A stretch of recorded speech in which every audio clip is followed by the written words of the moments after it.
This is an avocado, and this is a podcast.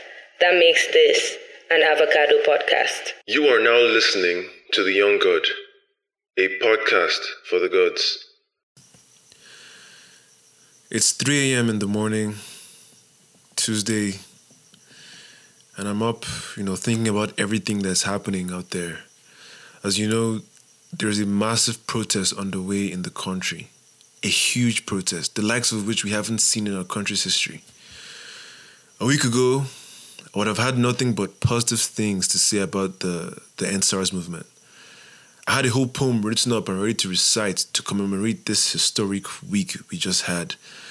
But right now, things are looking really ominous. The developments are pointing towards some dark shit. Let me explain.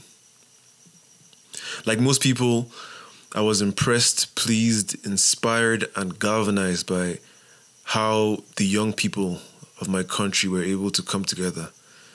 The many different ways we all contributed to the cause, financially, physically, everybody just knowing their role and playing their part. How it was organized, that nice feeling of being a part of something bigger than you, something positive, something historic, The rise of a few young and some old influencers who use their popularity and platform to propel the movement to unbelievable heights. It's noble, it's commendable, it's the biggest story of the year, if not one of the biggest. And all of this happened to put an end to police brutality and ultimately the long reign of terror orchestrated by the political class. Words cannot describe the atrocities that have been committed by the SARS, that have been committed by the Nigerian police force, specifically SARS, the Special Armed Robbery Squad, the blatant disrespect for human life and dignity, the individual and collective trauma we all suffer as a result of their terror. That terrifying realization you get while hearing about a SARS-related incident, that it could easily be you. It boggles the mind that today could be the day you get harassed by SARS, and the probability you will come out of that interaction unscathed would be very low. I want to put this into context and clarity for my international listeners, those of you who are not familiar with what is going on in Nigeria. Basically, uniformed and ununiformed security agents are murdering, harassing, and dehumanizing citizens. Citizens, not foreigners, not prisoners, not criminals, not members of a different race or tribe. Ordinary citizens, the taxpayers who pay their wages. Human beings of all social classes. It's one thing if it was something that just affected the poor or the middle class. Anybody can be a victim in this shit. Everybody seems to have a personal encounter with SARS. Everyone feels the fear, anger, and resentment for SARS and the government that protects and benefits from them. This is a fight for our lives, our futures, and it's not lost on any of us. We all know this. It is a cause that is worthy of all the attention and all the anger and all the outpouring of emotions, and quite simply, it's a noble cause. So by protesting, we're telling the government to stop. We're telling the government that we want them to treat us better. We want them to do their jobs. We want them to care. To just care. To show that they care for their citizenry. It doesn't sound like it's too much to ask, does it? But it seems like this is not something they're prepared to do. With the way the government has responded to the protests, sending armed hooligans to disrupt things, to harm peaceful protesters, spreading rumors, manipulating facts, and most disappointing of all, the silence of the president.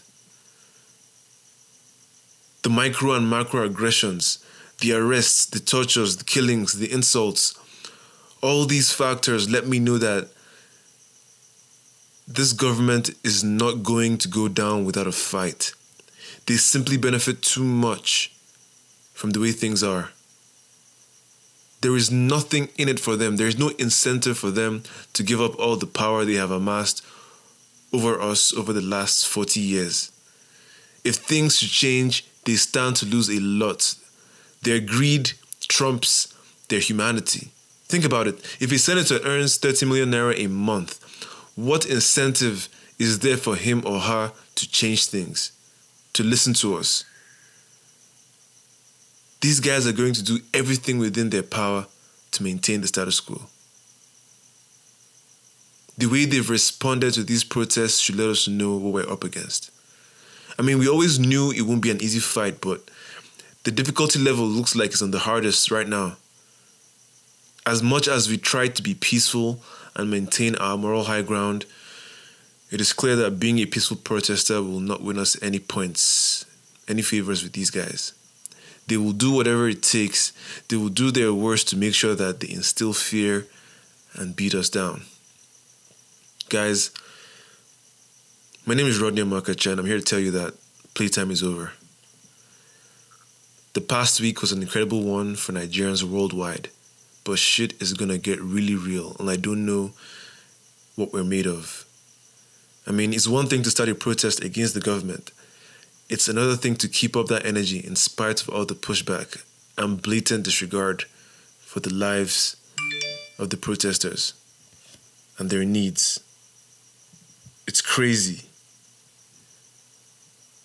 So now I'm thinking to myself, knowing what we're up against in terms of this government, this stubborn government, these spineless, classless, heartless men and women, this particular political class, how do we fight them? Because they're willing to use every tactic and resource available to them to kill our rebellion.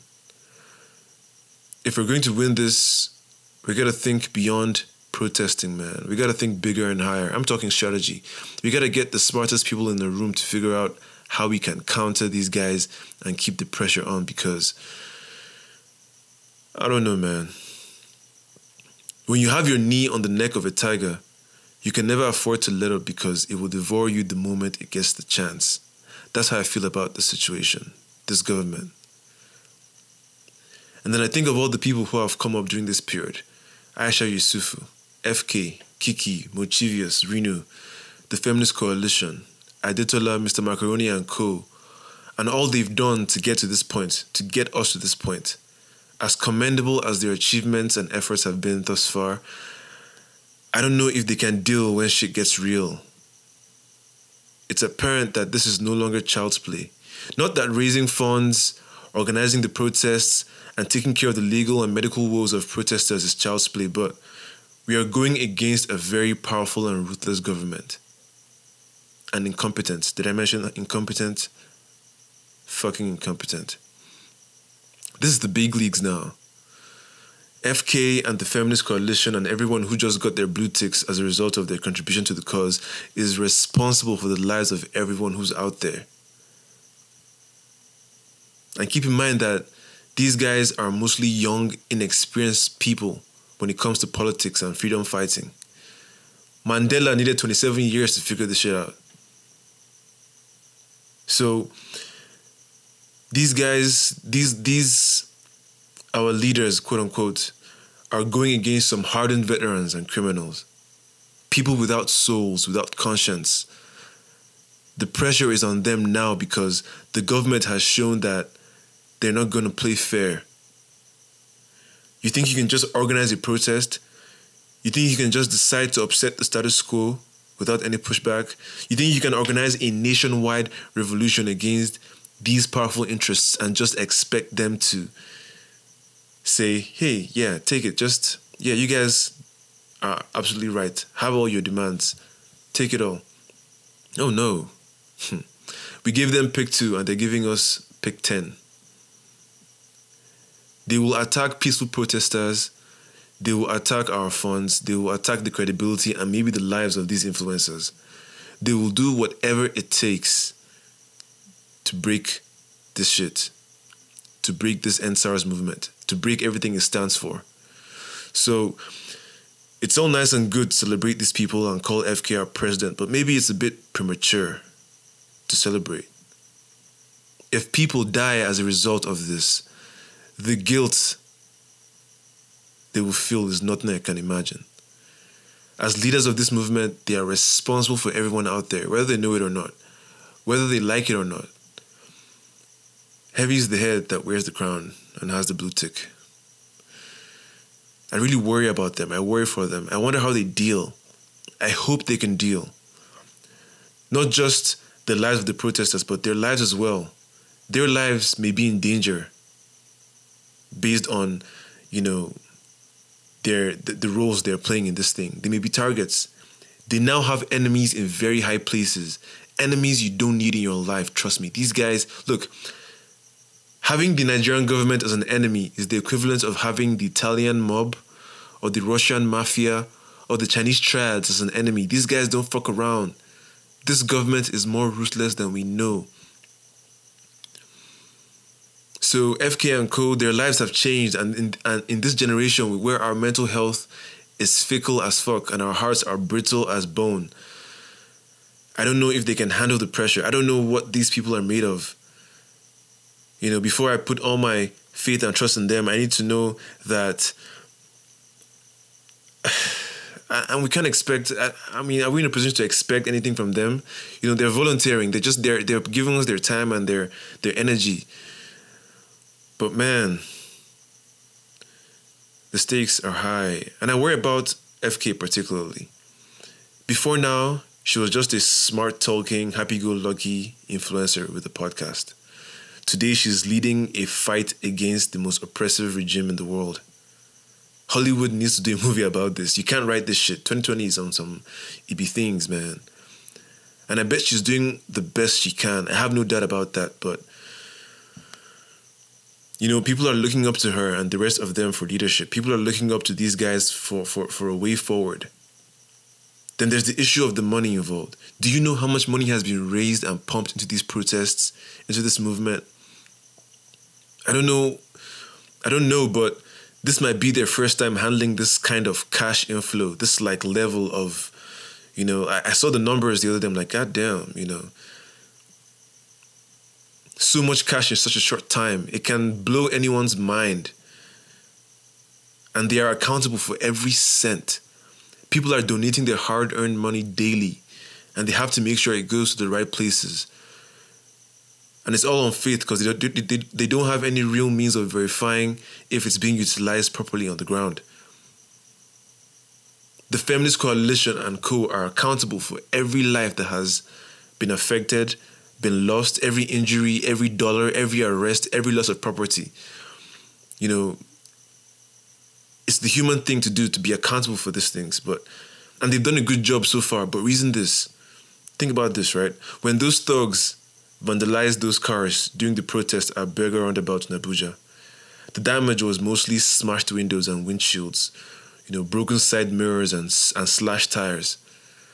Getting those things fixed by a donation was slight work. It was easy. Windshields and side mirrors are an easy fix.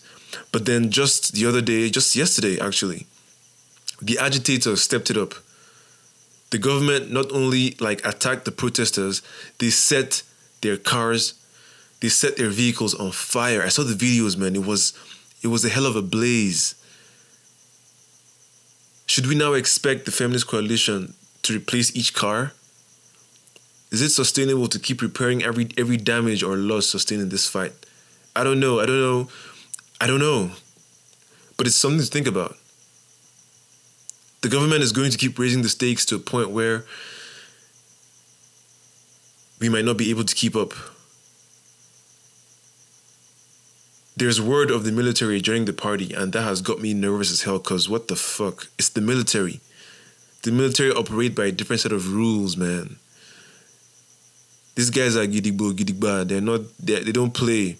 Are we ready for that? Then there's the alleged prison break in Benin. These are all the steps the government is willing to take to fuck with us, physically and emotionally. And it's steadily getting more and more unsafe to be out there protesting. Tinubu is losing hundreds of millions of dollars every day that toll gate is blocked. Do we expect him to just sit back and take it? He and his people will respond with disproportionate force if necessary. Guys, this is not a game. These guys will do anything to win this fight. They would not just simply give up their hold on us. They will just not agree to change things because they're nice, caring people, because they're not. Then there's the complication with the LGBTQ community. Just further proof that we are the very monsters we're fighting. Clearly, we're not ready, but that's a conversation for another day. So yeah, man.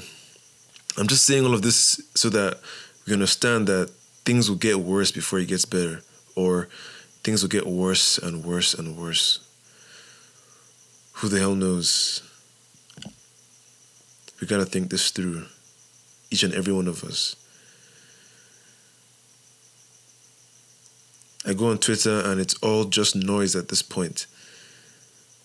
It's so overwhelming. There's just so many opinions, so many reactions, so many stories, all of which keep us angry and unable to see what is really going on. I'm here sitting like, how are we going to counter the moves of the government in a smart, intelligent, and strategic way? How do we evolve and be better than these guys, man? How? And we're at that point of no return. If this movement dies without any progress made, all the momentum and energy will be lost. It will all be for naught. Every death will be in vain. It will set us back majorly. We would have to wait 2 generations before we are able to take on the government again. The defeat will be demoralizing. If they win this, it's over. And things will only get worse. The killings, the oppression, the callousness will worsen. They will clamp down. Remember my tiger neck analogy, right? Why do you think our parents have been so docile and silent? They tried to do what we're trying to do right now, and they failed woefully. We judge them so harshly right now, but they have been trying and failing to topple the oppressive regimes that have come before us, and they have failed. Time and time again. We see what happened to Fela. We see what happened to Delegiwa. We see what happened to Kensaro Wiwa.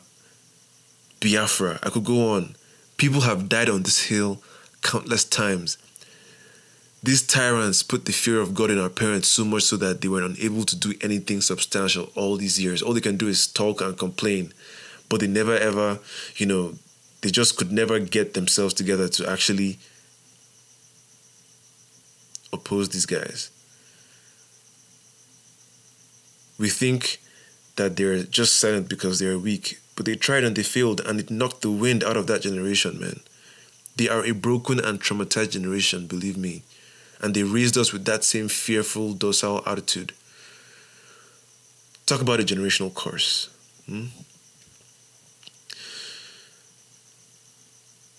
Wow, it's almost 20 minutes I've been talking, goddamn.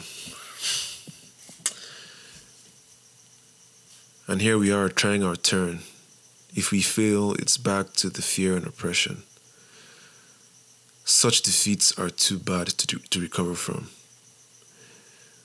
The same way we all shared a collective hope at the beginning of the struggle is the same way we will share a collective spiritual defeat if we should lose. It will then take a whole new generation to try again. It may take 2 or 3 generations before we gather the balls and the energy to fight again. That's how these things work. That's why the time is now. But we have to really get our act together. We got to be smart. We got to play the game at a high level and not just react to every headline, every story, every incident. It's a waste of energy at this point. We already know what's up. We know, there's nothing new out there that we'll see that we haven't seen before. We know what's up. We just got to focus on the issue and giving these guys bows. This is no longer about clever posters, amazing photos, cool clapbacks. Buhari's a bad boy. Who that won't help? That nigga is chilling. Everybody's talking about, Buhari's a bad boy, man. That nigga don't care about that shit. You can call him whatever you want to call him. He's going to send that army out and fuck shit up. So it's about finding ways of hitting these people where it hurts. It's about taking the fight to them in a battlefield they are unfamiliar with. I know we all agree to not have a leader, but we need leadership and strategy. We need not just a leader, we need leadership in general. We need more than just this anger and outrage. Like I said, we need the smartest people in a room coming up with ways to minimize damage and maximize impact.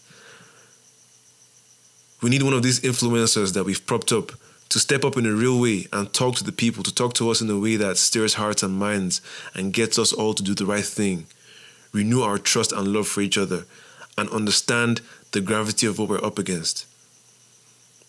Because right now we're all like, we don't have one voice. We don't have, a unifying feeling. Like it was nice in the beginning when the protests were starting, but right now we need a re-up, man. We need a refill. Because some people still don't get it. Some people are still simply focused on the hashtag trending. But to me, it's more than the messages attached to that. But to me, it's more about the messages attached to the hashtag, not just the hashtags themselves. Because who cares if EndSars trends forever if the messages don't get us where we need to be? Are we spreading meaningful messages that keep us vigilant and smart, or are we just competing for who can generate the most outrage? Because if that's all that it is, then these hashtags are simply superficial vanity. It's nothing. It's bullshit. The government doesn't need the hashtag to fuck us up. Oh no.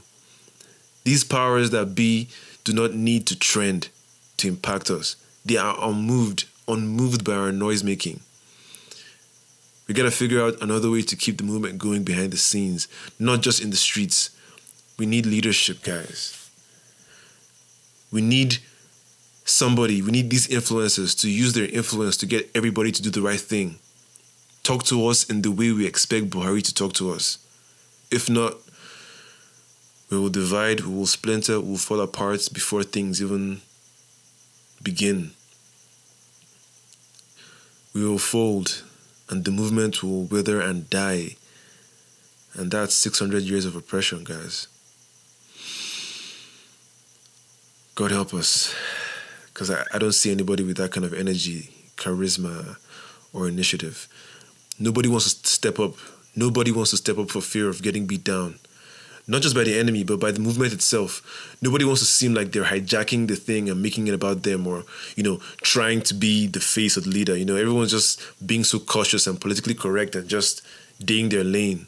But we need someone who has the sense and the fearlessness to just speak and say the right words, communicate the right message, and instill the right attitude. I think people will listen and respond to that. But right now, everybody's so distracted by the news and the developments, reacting and overreacting instead of going beyond the drama. Oh man. We're so busy reacting to everything that there's no opportunity to really strategize, to find the words. So a week ago, I was hopeful, but now I'm very realistic about our chances and the work that needs to be done.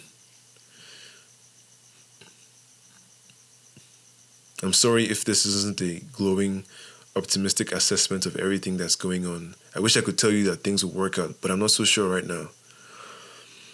All I can do is continue to lend my support in whatever way I can while observing the unfolding of things. And I hope that those at the forefront of this movement figure out a way to fight fire with, I don't even know. If not, I hope I don't get in trouble with the government for saying all of this. Because these are weird times, man. Never have I thought I'd have to worry about such a thing. What a time. What a year. Y'all be safe out there. Love and light and God energy to you guys. Until victory. Always. Please note that this is only a bonus episode for Season 3. Season 4 premieres on the 24th of October, with 4 episodes premiering on that day. If you're a fan, you already know that. If this is your first time tuning in, then I thought maybe you should know. what to expect. Yeah. One of the episodes dropping on the 24th features Bright Jaja, a Forbes 30 under 30 alumni and CEO of I Create Africa. Here's a snippet of Bright expressing his frustrations. Just the way we say to our parents right now, what did you guys do? What difference did you guys make? I swear. We say it every day, like, how did you guys let this happen? Like, when I sit down around older people, I'm like, how did you guys, you don't have any right to tell me anything. None of you have any right to advise me. You can advise the kids, not me. Like, I know too much for you to advise me. I know too much to know that you guys could have done something about the situation and you didn't do it. So don't advise me. You can't advise me. I'm sorry. Like, it's not, I don't disrespect anyone, but you just can't advise me. My guy doesn't mince words. You don't want to miss the full thing. Do subscribe and do hit me up on IG at The Young God Pod and Twitter at I Am The Young God if you want to engage. See you guys soon. Rodney out.